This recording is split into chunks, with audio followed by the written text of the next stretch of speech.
Entonces, gráficamente, lo que vamos a hacer ahora es comenzar ese proceso. Vamos a comenzar a armar todo lo que yo necesito para comenzar a desarrollar mi perspectiva de un punto de fuga. Para eso voy a hacerlo, siempre lo voy a hacer como quien dice desde aquí en el tablero, porque sí necesito tener las cosas dibujadas antes, para que haya aclaración total. Esto que tenemos, esto que vamos a ver, están sin escritos, pero de todas maneras es importante que lo vean. Aquí yo tengo entonces la LP, que recordemos que esto es el plano de cuadro.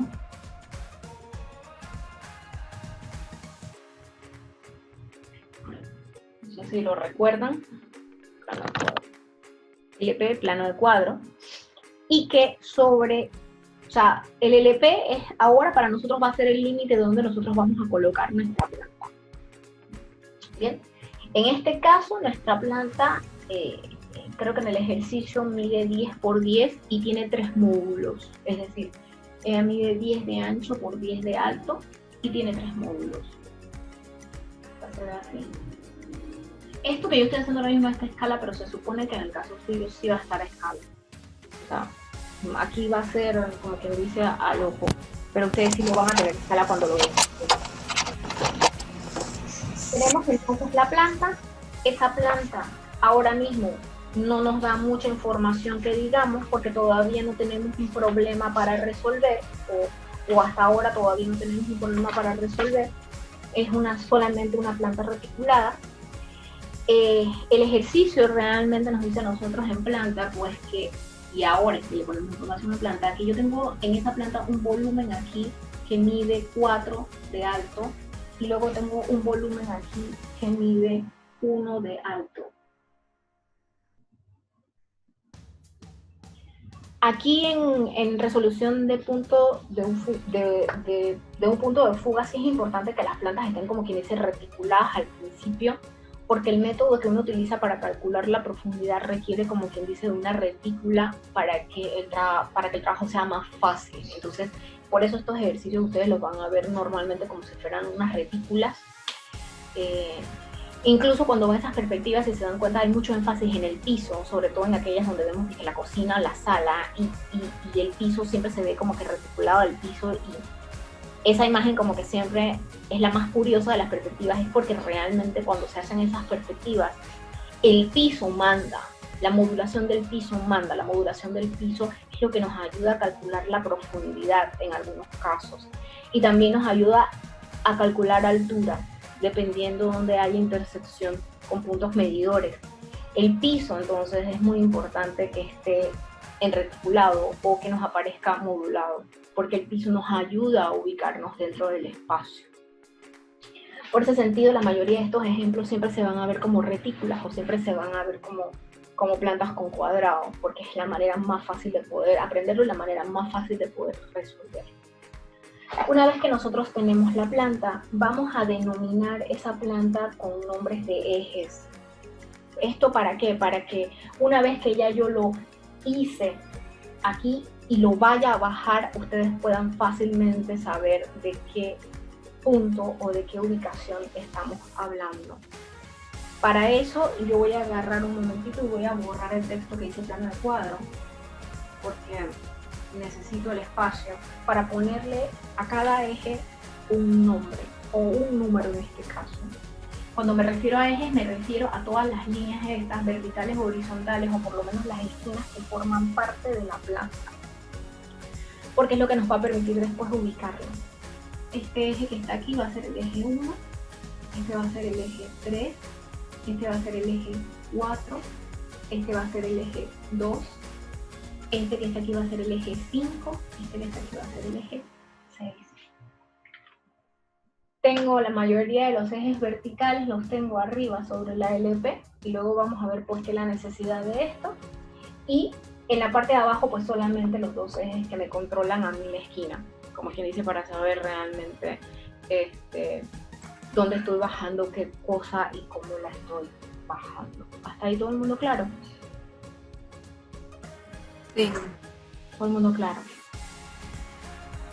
Vamos a recapitular. Lo número 1 es agarrar la LP y colocarla, el plano de cuadro. Lo segundo, colocar la planta. O sea, colocamos la planta, dibujamos la planta. Lo tercero, colocarle identificación a los ejes en la planta.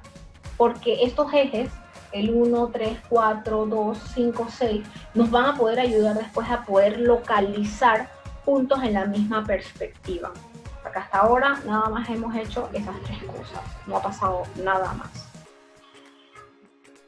Después que nosotros tenemos ubicados nuestros ejes, tomamos la decisión, 1, de pensar qué escenario vamos a trabajar, porque en base al escenario que nosotros vayamos a trabajar, vamos a tener entonces el eje visual o el eje central, lo vamos a tener dispuesto hacia el centro, o lo vamos a tener dispuesto un poquitito para la derecha, o lo vamos a tener dispuesto un poquitito para la izquierda.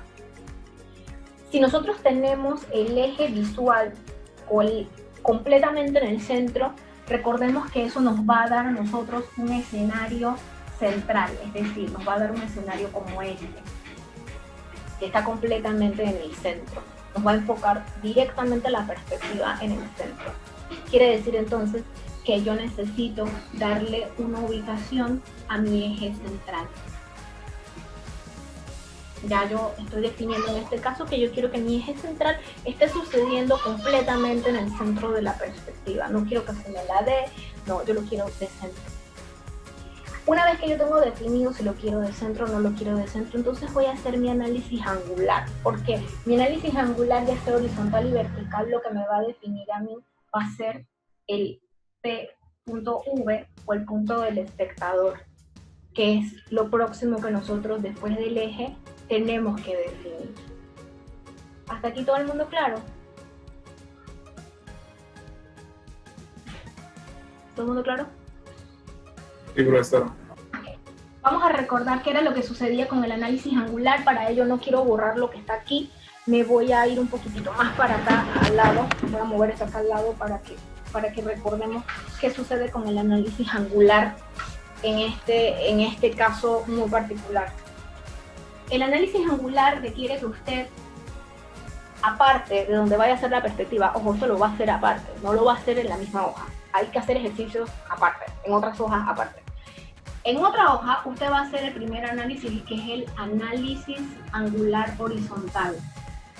El análisis angular horizontal, recuerden que nos va a dar la apertura, es decir, la primera distancia corregida. Para ello, en la misma escala de la perspectiva, preferiblemente, les sugiero que dibujen la planta. Y así como identificamos en este caso los ejes, identifican también los ejes que van a mandar. En este caso, el eje 5, que es esta esquina que está acá, el eje 6, que es esta esquina que está aquí.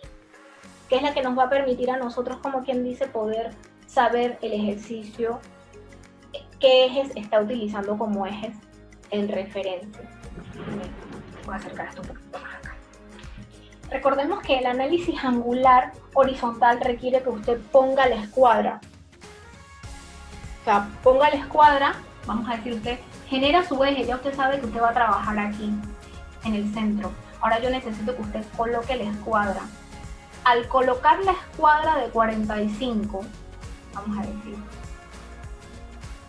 aquí, por decir algo, usted tiene que ver qué tan cerca tiene que colocarse de la planta para que la escuadra o los ángulos de proyección de la escuadra estén por dentro de las esquinas, o vamos a ponerlo más claro, usted necesita que los ángulos o las rectas de la escuadra coincidan o abarquen las esquinas de la planta.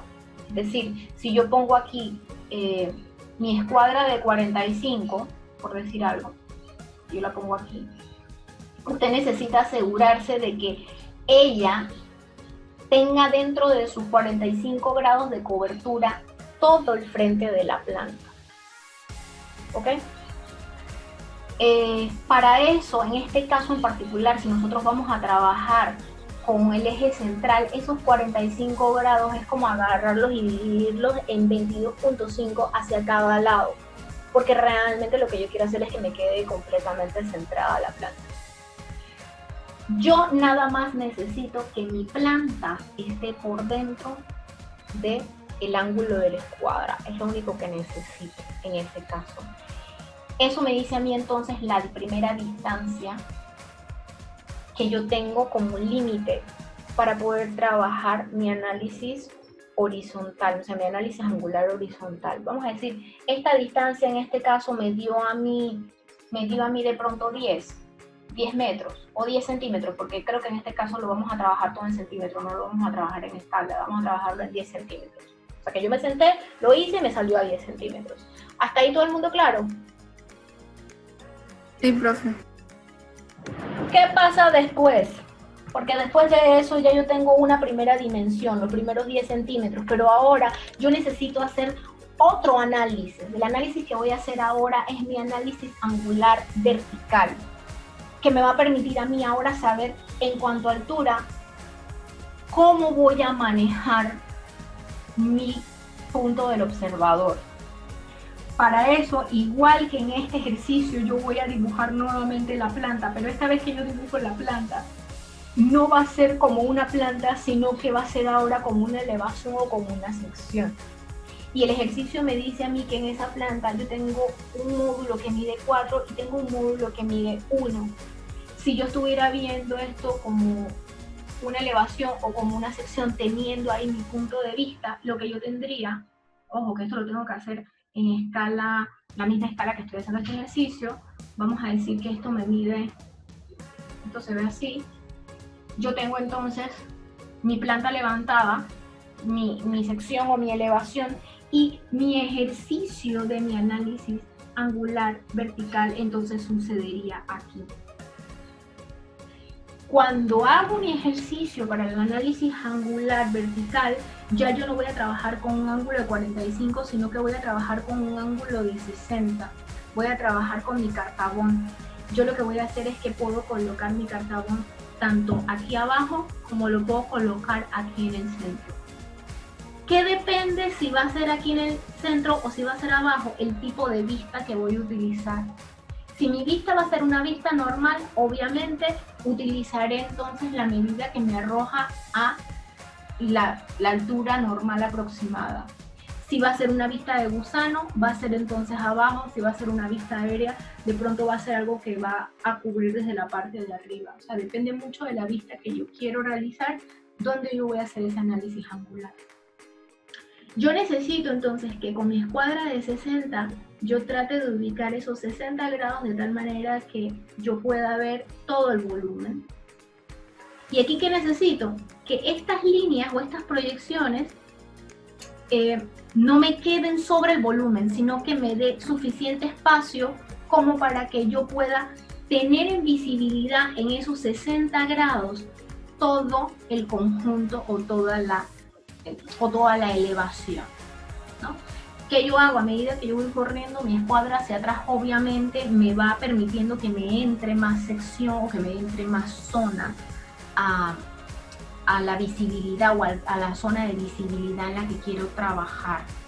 Entonces, ahí es importante, ahí es muy, muy, muy importante si yo tengo, para que me entren en esos 60 grados, si yo tengo que bajar esta línea.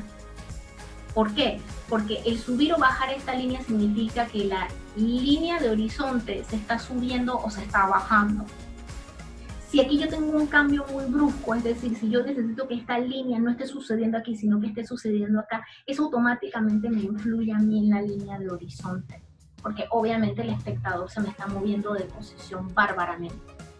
En el caso que nosotros tenemos, que es una vista normal, a mí realmente mi preocupación ahora mismo es que eso esté sucediendo a la mitad de la elevación, ni muy arriba ni muy abajo. Pero si ustedes quisieran forzar una vista, sí es importante entonces que esa relación la recuerden, porque la van a tener que utilizar luego para la colocación de la línea de horizonte.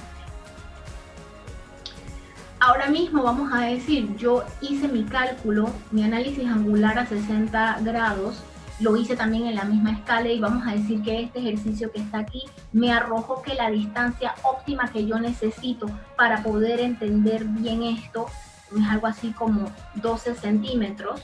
Entonces, un momentito que estoy diciéndole esto, estoy diciendo esto, sea 12 centímetros, entonces si son 12 centímetros ya yo tengo claro que tengo mi segunda distancia 12 centímetros y mi primera distancia 10 centímetros, aquí se lo recuerdo. Entonces la teoría que me dice, si yo tengo una distancia mayor, la distancia mayor es la que va a utilizarse, porque posiblemente 10 centímetros me funcione para el análisis angular horizontal, pero no me está funcionando para el análisis angular vertical. Entonces aquí el que mandará será la mayor distancia, los 12 centímetros que he logrado con el análisis angular vertical. ¿Hasta ahí todo el mundo claro? Profe, tengo una pregunta. Entonces, cuando estoy calculando la distancia con el ángulo de 60 grados, dependiendo de la posición de la línea horizonte, ¿eso puede variar la distancia? Sí, porque acuérdate que si está muy abajo, obviamente no tienes el 60-60 siendo 30 y 30, te va a cambiar un poco 30 y 30, o sea, te va a cambiar, te va a comenzar a bajar. Entonces posiblemente mientras más abajo, más te va a sobrar abajo, menos te va a sobrar abajo, más te va a sobrar arriba. O sea, si ya estoy clara de que va a ser una vista normal, lo ideal sería que lo estuviéramos trabajando en el medio del conjunto, porque es más fácil, porque ya tú tienes garantías de que todo te va a caber. El problema viene cuando usted quiere forzar vistas específicas, como vistas aéreas, vistas celestes, vistas a vuelo de pájaro, que son vistas como que muy forzadas. Entonces, si la línea de horizonte cambia, el ángulo cambia. No, todavía no hemos hablado de la línea de horizonte, estamos hablando en el caso de que usted tuviera que forzar dónde pone este ángulo, por eso sí me puede cambiar la línea de horizonte. En este momento, pues no necesariamente. En este momento lo hicimos a la altura, la mitad, obviamente, imagínate que el espectador va a estar a una altura media, y ya nos dimos cuenta que no sobra tanto arriba como no sobra abajo. Ojo, que eso tampoco va a ser que súper pegado, se van a dar cuenta que el ángulo de 60 grados es un ángulo muy amplio, no necesita mucha cosa. ¿Ok? Profe, entonces, entonces usted nos da la vista que quiere o nosotros lo decidimos. No, yo siempre les voy a dar el parámetro, como parámetro les doy la vista que quiero. Y cuando me refiero a vista, me refiero tanto a vista como a escenario. Quiero que sea una vista normal y quiero que sea un escenario central. O quiero que sea una vista normal y quiero que sea un escenario hacia la derecha o hacia la izquierda. Yo siempre les voy a decir eso. Realmente yo no les voy a dejar que lo trabajen por la libre, esa es una cosa. Y una segunda cosa es que como vamos a trabajar en un formato horizontal, un formato vertical bastante limitado, se van a dar cuenta que las distancias prácticamente van a ser las mismas siempre. No les van a variar mucho. Centímetros nada más. O sea que no va a ser de que ese análisis horizontal nos va a dar en uno de que 20 y en otro de que 10. Es mentira, normalmente da algo así como que 10 centímetros y el otro me da 11 centímetros, o que me dé 12 centímetros y me da 10 centímetros. O sea, se van a dar cuenta que sus análisis angulares van a coincidir y van a tener una diferencia de centímetros, porque ya en milímetros no influye mucho. Lo ideal es que nos vayamos a números enteros, pero se van a dar cuenta que esos análisis salen de una vez, no es mucha diferencia. No es mucha diferencia. O sea, son bastante rápidos, son bastante precisos. ¿Ok? ¿Hasta ahí todo el mundo claro? ¿Todo el mundo claro hasta ahí? Sí, profe. Recordemos aquí que tenemos un 12 que se refiere a 12 centímetros. Y ahora vamos a ver esos 12 centímetros donde nosotros los vamos a ubicar en la planta o realmente en la estructura de la perspectiva de un punto F.